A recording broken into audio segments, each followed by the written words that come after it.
You will not believe what has just happened here. I've had to call the police again on one of my own customers.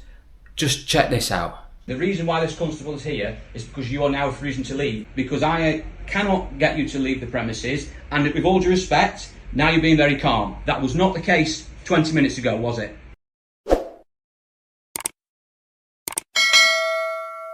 This video is sponsored by TUZA. Now, if you're looking to save money in business, one of the easiest ways to save money is checking out the rates of your card terminal machine. Or if you're a new business looking to get a card terminal machine, then make sure you check out TUZA. Now, I've had many card terminals over the years, and having to ring up different providers, give all your details again and again to try and compare rates is an absolute faff. Now, TUZA is a comparison site. A bit like you would check out, you were going to find a car insurance quote. TUZA will find you the best quotes for your card terminals, whether you're an existing or new business. Simply fill in a few details, and within 75 seconds you can have quotes from all the major operators in the UK and give you complete transparency of the rates you're paying and the fees involved. Everything is clear and transparent with no hidden fees, and you've only got to put those details in once to get access to the market. Click on proceed, and that provider will get in touch with you to arrange the setup. Now, they are saving customers money every single day, and for good reason, because nearly 90% of people who switch car providers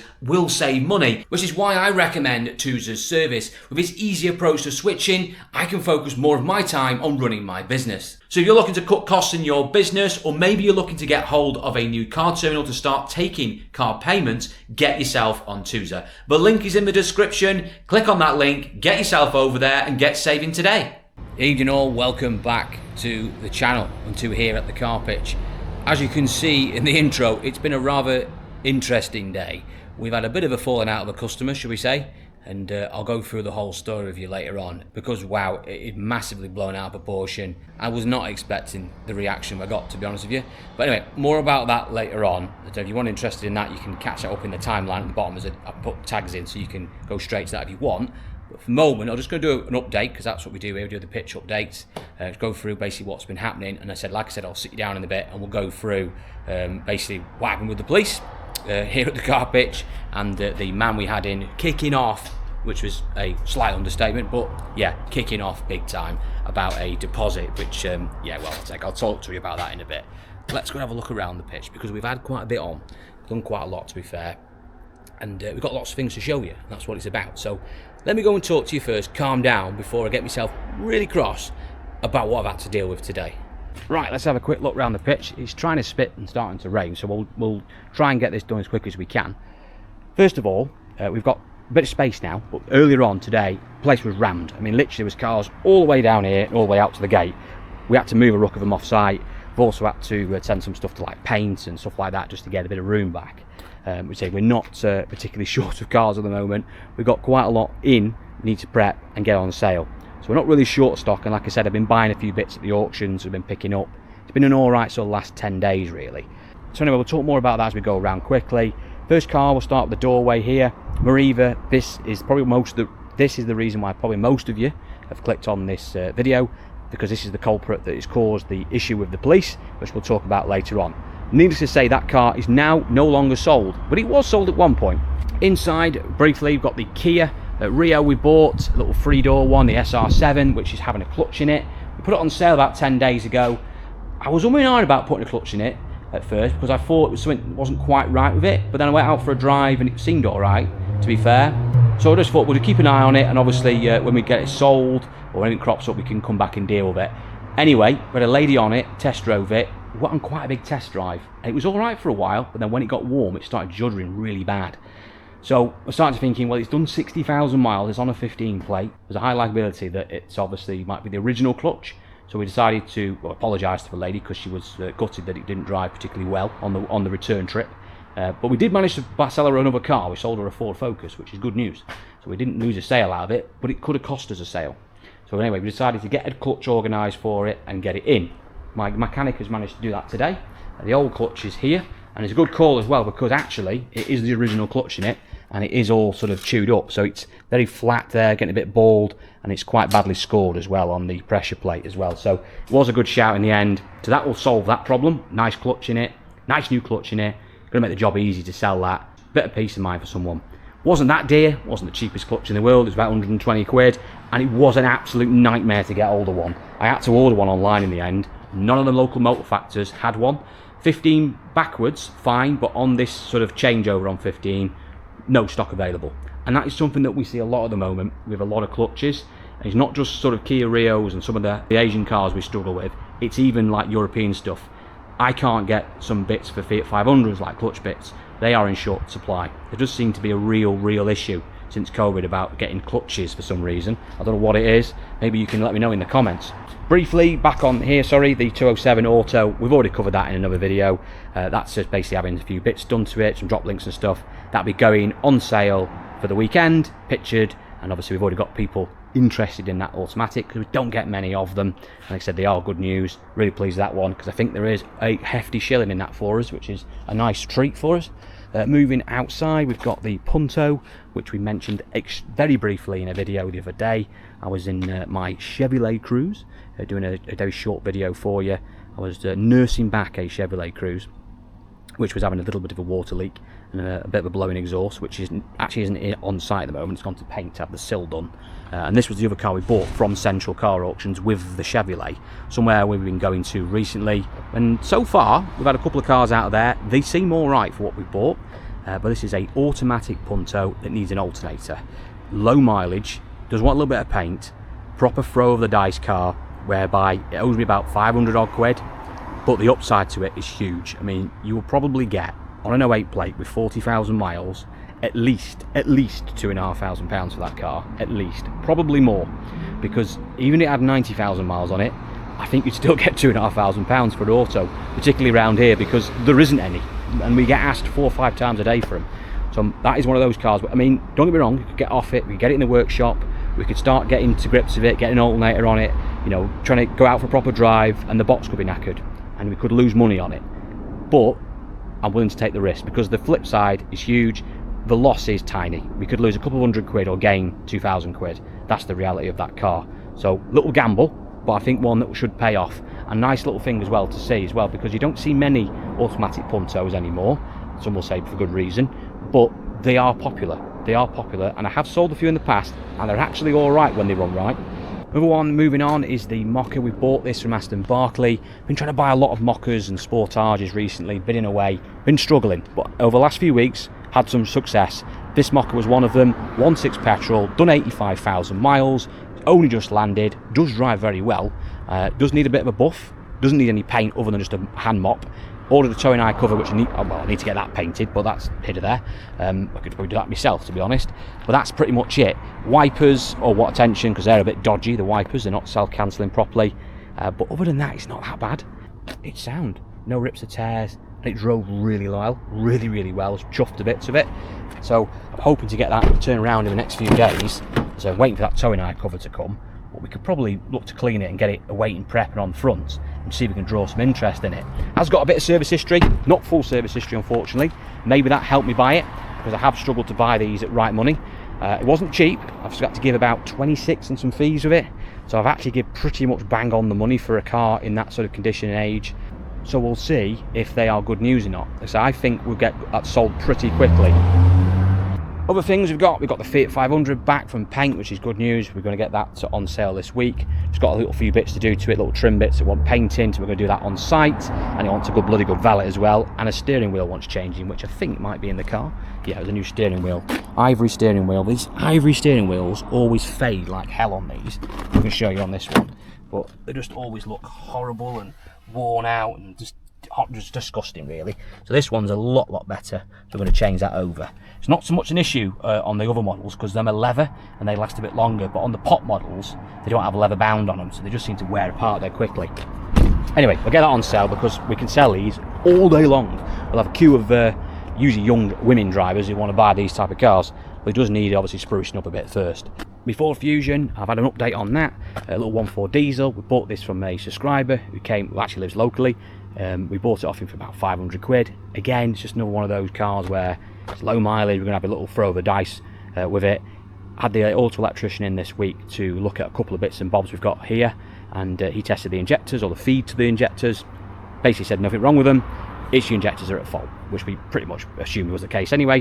So we've ordered a new set of injectors. They're going to be coming. We're going to fit them, and hopefully we can get it up and running and running well again. 1.4 diesel Fusion, so we'll see how we go with that. Merc, this is a rare one for me, getting a Merc in. I've traded this on, and I'm gutted I did, but I'm a man of my word. So basically I bought this from a local garage, part exchange. It's too old for them to go on with, but it has only done 55,000 miles. It's a C180, 1.8 petrol turbocharged version. Like I say, with good decent miles on and a bit of history as well. And it's a nice car, drives really well, manual, which is quite rare. Most of them are autos. Lovely colour, doesn't need any paint. And a man came in and basically wanted to buy it, and I did a trade deal with him. And I'm kicking myself now because, look, I mean, I've had about 600 quid wages out of it, and I've literally just driven it from down the road to here. So on that basis, with no sort of comeback for me, I can't really moan because I've had 600 quid wages out of it, and I haven't got to worry about it ever going wrong because it's not my problem. And like you say, you do have to remember that sometimes your first profit can be your best profit, but there is that niggle in the back of my head thinking, oh, we could have got probably 4,995 for that. But oh well, if it doesn't turn up this Friday for it, tough shit, it's going on sale. But there we go, that's a shame really, because it is a nice thing, and I don't know, I think I've made a mistake there. I should have retailed it. Because it does drive well, but I just saw them pound signs and thought, yeah, grab his money. Never mind. Other than that, really, what else we got going on down here? Nothing much has changed. Mariva's on sale now. We've seen that in another video. That's up and away. Little low mileage Mariva with a bad oil leak, which is now no longer got an oil leak. Right, anyway, it's starting to rain now, so I'll call it a day on the pitch walk, and we'll go inside and have a chat about the events that have happened today and why the police have turned up here at the car pitch, and that to escort a man off the premises. Okay, right, so what has happened today? Why have the police been called? What has gone on? Well, it started, as I mentioned before, with that silver Mariva outside. We basically had a customer come on, older gentleman, came with his wife. Now, they came a week last Thursday, loved the car, liked it, and put a deposit down on it. So 200 quid paid for it. I said they viewed the car, they came on site. It wasn't a distance sale, which is important because had it been a distance sale, the way things work around deposits is very different. But in this case, which is what this whole argument is focused over, a deposit, which I was refusing to refund, the system we use is the same pretty much throughout the motor industry. If you go and buy a car, you put a deposit down. And the reason you put a deposit down is simple, because you are committing to purchase that vehicle. You've made a contract with someone else, like you're buying goods, and it's part payment. That is your part payment towards it, shows commitment, takes the car off sale, it's yours. And at the end of the day, if people can effectively just change their mind without penalty, it's bad for the dealer, it costs them time and money. And what is the point otherwise of taking deposits if you can just get your deposit back anyway? There's no point in doing it.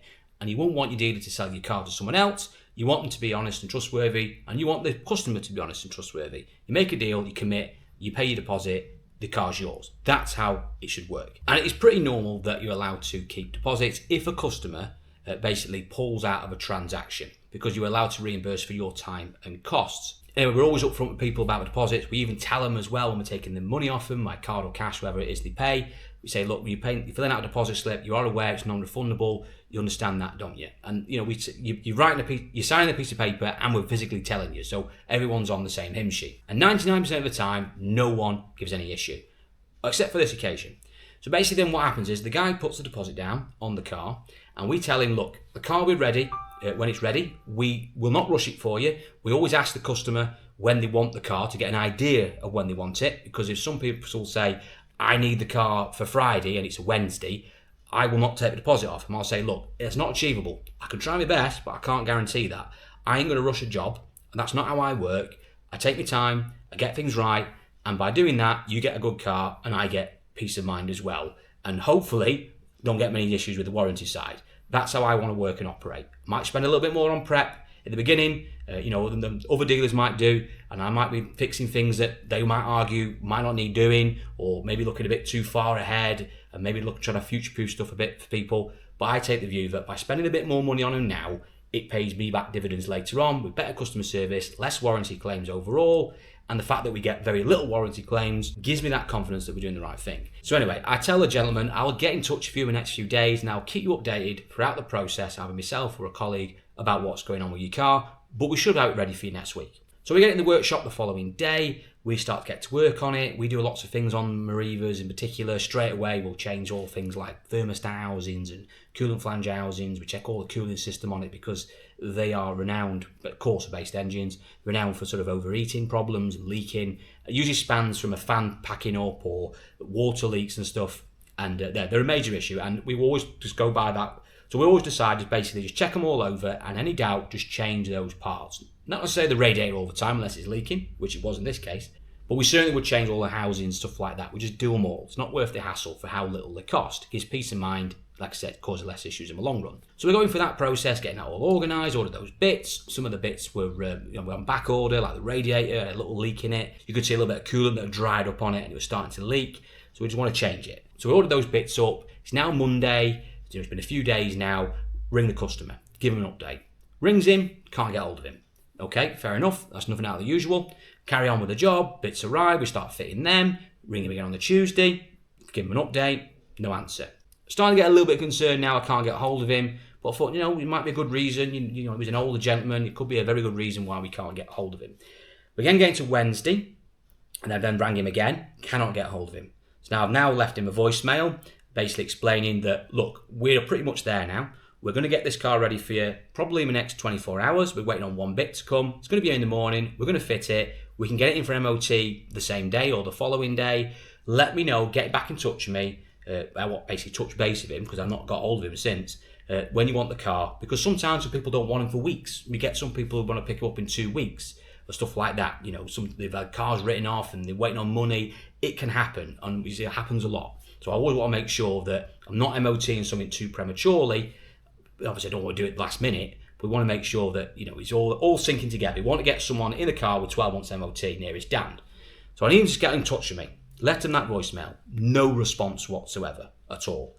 Now I'm really getting concerned. Thursday comes, nothing, no contact. Friday comes, no contact. I think we called him again on the Friday or the Saturday as well. So we're now up to 4 calls. I reckon it was 5 times we called him from our landline, but maybe 4. We'll say at least 4. And now I'm speaking to my colleague over the weekend and thinking, do you know what? If we don't get hold of this guy by Monday, Tuesday, I'm adamant that he just basically, something terrible has happened to him, which is, I don't want that to happen. Or more likely, he just doesn't want the car. He's pulled out of the sale. In which case, fine, but just tell us. Just tell us you don't want the car. We can get it back on sale. You are going to lose your deposit, but that's fine. Anyway, we get no response on the Monday. We then decide to basically call him on a different number on the Tuesday morning because I've had enough now. This is today. And I get my colleague to ring him. Straight away, bang, answers the telephone. Straight away, he's taken it back. He didn't realise it was us. He then goes into a massive rage, going, I don't want the car. I don't want my deposit back. Your showers are shit, blah, blah, blah. Put the phone down. And you're like, what has just happened? Why is it, right, or whatever, that's fine. Don't want the car. He's not getting his money back.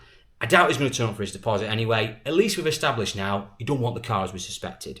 Car goes out, gets revalidated, back on sale within the hour. Few days wasted, but there we go. It's done. We know where we stand.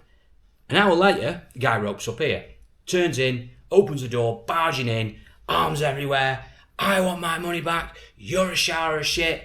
You don't sell any cars. None of these cars have moved. Just like, literally, it's like a pre-planned attack of what he's going to say to us. Didn't get us getting a word in edgeways. Telling us that we never contacted him, we've never spoke to him once or never rang him, which is absolute bullshit. We've actually rang him at least 4 times, 5 times if you include the mobile phone conversation we had with him, and a voicemail, and he just denies it. Never spoke to us, nothing. It's basically saying he's been waiting around for the car, we've never contacted him, he's give up and now he doesn't want it. And it's just like, it's rubbish. It's absolute rubbish. You've been contacted numerous times, you've never wanted to once answer the phone to us or rang us back. Trying to explain that to him, trying to explain the terms and conditions, why I'm going to stand my ground with him. And by this point now, I'm really agitated because he's slagged us all off. He slagged the service off. He slagged our cars off for no good reason. Saying that we're a showers of shit. It was just utter rubbish. So I've really entrenched myself now thinking, even if there was a glimmer of hope that I was going to give him his deposit back, he has just completely kiboshed that happening. I am now standing my ground. I don't care what happens now. He ain't getting that money back. So we then get into a standoff situation where I'm calm. I'm as calm as I am now. I'm a little bit agitated, but I'm not shouting and bawling. I'm trying to explain to him the situation, that we're not going to get anywhere with this. You've got your position, I've got mine. Yeah, I'm asking to leave. every second I open my mouth, he's just going, I want my money back. And you're going, but I'm trying to explain, I want my money back. Now I'm now asking you, I want my money back. And you're like, what am I to do here? And I'm literally saying, look, I'm going to ring the police. I want my money back. I said, fine, I'm going to ring the police. I said, I don't want to, I want you to leave. He says, but there's ways of means of doing this. If you're unhappy, go to the civil court process, but don't come here shouting and bawling at me, I want my money back. No, nowhere. Anyway, in the end, you have to ring the police. And that's not great, because last time we rang the police to get someone off site, which was the crazy suitcase lady, who was a lady who bought a car and then just went, wow. Well, she must have mental health problems, without going back on that story. You can find that one in my link description anyway. That was a real strange one. But basically, we had to call the police, and the police were useless. They didn't turn up, unlike this time, and basically just said, well, you shouldn't be criticising this woman. She, it's not your place to judge her mental health. We're like, well, no, we're trying to help this person out, blah, blah. And anyway, they never turned up. It was a waste of time. But I thought this occasion, maybe they might turn up, because this guy is really getting irate. I mean, he wasn't being violent towards us. He wasn't threatening us. He was just being vile in what he was saying and, just being offensive. But we weren't particularly worried about ourselves. He was probably 70s. He's not really, we're big lads. We can more look after ourselves. So we weren't concerned he was going to assault us or anything. But he's just refusing to leave, and there's not much else we can do. And I ain't going to start trying to manhandle him out the door. That ain't going to be happening for one moment, because I'll get blamed for it. And that's not going to happen. Police can come and deal with that. That's what they're there for, to keep the peace. And literally, they were here in like 5 minutes. It was brilliant. I've never seen so many police cars turn up in a short space of time. But it was a bit OTT. But nonetheless, we got coppers here, which is great. Because then we managed to get a copper in here. And then as soon as he was here, he calmed down. He went from up here, shouting and bawling arms everywhere. I want my money back. You're f***ing this and all that. And all of a sudden, it's like, oh, yeah, sorry, Constable. Basically, what it is, I bought a car. Just night and day. Night and day. Now, sadly, I haven't got any recording of him when he was shouting and bawling. But I did get some recordings of basically when the policeman turned up and the conversation that we had with him, basically trying to get him to be removed. And I'll play a little bit of a snippet now. Constable. Hi there. Hello there. What's going on? Unfortunately, this gentleman is refusing to leave. There was obviously, this is a civil issue where he's purchased a vehicle. Yeah. He's now coming back asking for a deposit. Obviously, you're not interested so much in the civil matter, but basically, he doesn't want the car anymore. We've explained, obviously, the terms and conditions upon which we base all our transaction on, very standard across the industry. We basically at loggerheads, if he decides that he wants his money back, I've explained to him that he's not entitled to it. He's withdrawn from the transaction, and now he's refusing to leave. He seems to be a lot quieter now than he was 15 minutes ago, I can assure you. So, Car was purchased on 13th of June. This gentleman said, I'll give you a ring tomorrow night on a Friday. I never got the phone call. It could be ready Saturday, could be ready Monday. Yeah. So basically, the chap there is basically saying, who's the purchaser, that we were having the car ready for him for Saturday. Could be ready Friday, could be ready Saturday.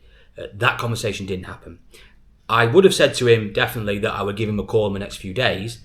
Now, few days, 2 days, we want to call it. At the end of the day, someone could ring you anyway if you were unsure. If someone said to you, we can ring you in 2 days, you could give them a call back. But it was a Thursday afternoon. The Friday, I didn't call him. We called him on the Monday. Now, look, into there 1 day is irrelevant, really. But we definitely would not have said to him straight away that the car ready Saturday, because we told him it'd be ready the following week, and we explained what needed doing to it. That is just fabrication. Last Wednesday, they said they were putting a sensor on the radiator. It was being MOT'd on Friday. Okay. So Friday night, I expect to get a phone call. I've not had a phone call since, up till this morning. Okay. And they tell me now, this morning, that the MOT is not being done till tomorrow. Okay. And what can I expect it to do? Right, so yes, got the voicemail on the Wednesday. We rang him, didn't answer the phone, left him a voicemail. I told him about what we were waiting on. It was I think the last item we were waiting on was a switch. We'd fit the radiator by that point. We're putting the switch on, and then we were going to MOT it. But I said I wasn't going to MOT the car, as we mentioned earlier, until I actually physically got hold of him, because he was basically not answering our calls. That's why there was no MOT on it. He seems to think that as though we were trying to fudge him and not MOTing it, and the car wasn't going to be ready, and we'd been delaying the process. It wasn't delayed. The car had been ready since that Wednesday, it's now Tuesday following week. He could have had the car easily by the Thursday or the Friday last week, but he never made any contact with us. So that was the reason why for that. And the funny one actually was he actually kept saying that he called us back and spoke to myself or my colleague. He wasn't sure which one, though we do sound very different. But apparently he couldn't work out which one it was or the name of which person he spoke to. And basically said that we'd spoke to us, so it was a lie that he'd never rang us, and he was told that he was having a switch done, and how else would he have known that if he hadn't have spoken to one or two of us? Well, he would have known it because I left him a voicemail which he'd listened to, explaining exactly what he just said, that he was having a switch fitted. I mean, we log all the calls anyway, which my reply was, well, if you rang me, it's logged, and your number hasn't called this phone. And then he said, well, I called you on a mobile. Okay, that's fine. What's your mobile number then? Well, I haven't got that. So I was just like, you're full of shit. You're full of shit. Appreciate. Again, I'm not going to get involved with not this my view of events. No, okay. But that's not relevant to the situation. And as I kind of said, not that I don't care. However, there's little I can do about yourselves having any issue over your customer service or however you feel. I appreciate it. I'd appreciate it's frustrating for you.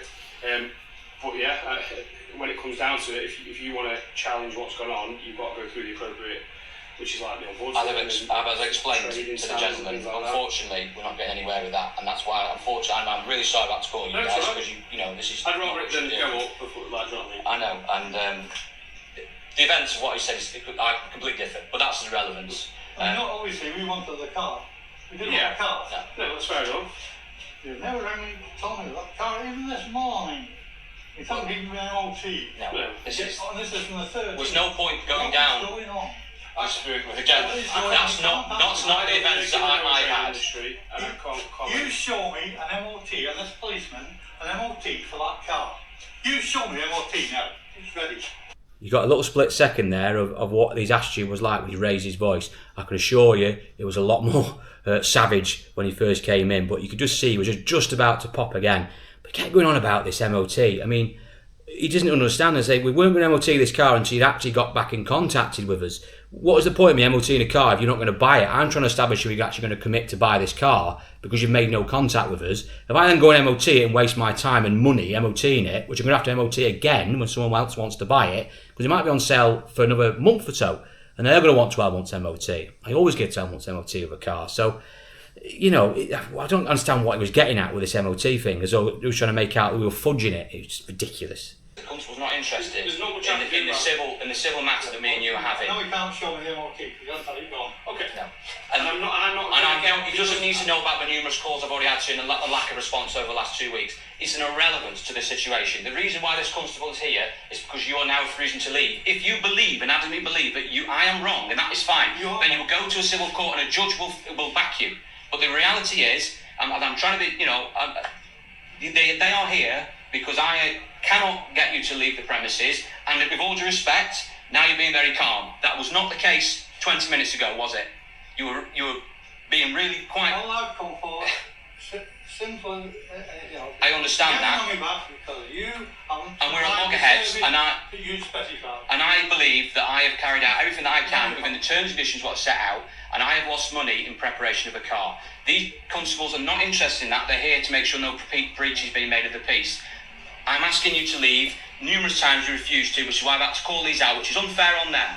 So I'm asking you please now, if you can leave, I'd appreciate it. And if you've got any grievances, I expect to receive something from the civil court. No problem. That's fine. Then you're well welcome to do that. It's a free country. You can do as you wish. Yeah, there you go. So basically, he was going off to say that he was going to go and see the papers. I very much doubt they'd be interested in a man who decided not to buy a car. But there we go. After that, basically, it's just me and a conversation with the copper, basically just elaborating what was going on. I mean, I shan't bother with that bit because it's just me just basically saying sorry and blah, blah, for you coming out and wasting your time on this and thank you for coming, etc. The copper, you could tell, with his little grin on his face, realised that the man was barking up the wrong tree, to be honest. He was going about it all completely wrong. I wish I'd got some of the footage of him when he first come in, honestly, because it was absolute vile. He was vile when he first came. He barged in and he was having none of it and just wouldn't listen. Just horrendous. And it would have made very good viewing for you, I'm sure, but I didn't get it. So honestly, I just picked up there with a conversation with him when the copper came, but he was completely different there than he was when he first come in. He was horrendous. But anyway, they did manage to get rid of him. They managed to get him off site, and he went, and yeah, we go. So another strange customer we've had 2 like that now in the past 9 months, but at least the police attended this time, because they got criticised quite heavily in my last video by you guys who said that the police didn't turn up, but they were useless these days. And believe me, I can agree with that in some parts. I know the police can be pretty useless at some points, but in fairness, on that occasion they came here, brilliant, polite, did exactly the right thing. They got the man off site. He was effectively trying to breach the peace, really. He was shouting and bawling. There was people going past customers. He was shouting and bawling. He was making a scene. If he'd just been there sort of with his arms folded and just being polite and stuff and not refusing to move, I think there'd been very little they could have done. But the fact that they were sort of saying, look, no, you're making a bit of a scene here. You need to watch yourself. I think he sort of realised his game was up and he wasn't going to get anywhere. And at the end of the day, he's got a problem, he goes to court. That's it. And I'm a big lad. I can take it on a chin. If I go to the civil courts and he wants to get his money back and I am wrong, which I don't believe for 1 minute that I am, because I've done everything by the books, this is pretty standard, then I'll take the medicine. But that is how it should be done. Coming in here shouting and bawling and screaming, throwing your arms around and being really vile towards people is bang out of order. It's not how you do business. I wouldn't treat a customer like that, and they shouldn't be treating me like that either, even if they do think people like me are pieces of shit. Anyway, I wonder if that is the end of the matter. We'll find out probably over the next few weeks if we get a letter from the trading standards or the ombudsman or someone, or it takes us to civil court. If he does, fine. But we'll see if that happens. I'm just glad basically that they managed to remove him, and obviously we've managed to establish that he doesn't want the car. I don't even realise he doesn't want this car. We can get it back on sale. Anyway, let me know your thoughts on that one. What would you have done differently? Do you think I handled it well? I want to hear your opinions on it. If you haven't done so already and you want to see my usual content, which is not usually things like this, which means you're going to the auctions, buying cars, talking about cars in general, that's what I do, then please like and subscribe. Lots of you watch these videos, but not everyone subscribes. Only about 10-15% of you actually subscribe to the channel of what actually watches it. So please, if you like and subscribe, I'd appreciate it. It does help me out immensely. So yeah, thank you again, guys, for watching this. Hopefully, normal service will resume next week. We have got auction content coming out, so make sure you check that out. And of course, all sorts of other things will be going on here at the Car Pitch, and on the Car UK channel we'll be talking about lots of different things. So thanks again, and we'll see you all in the next one.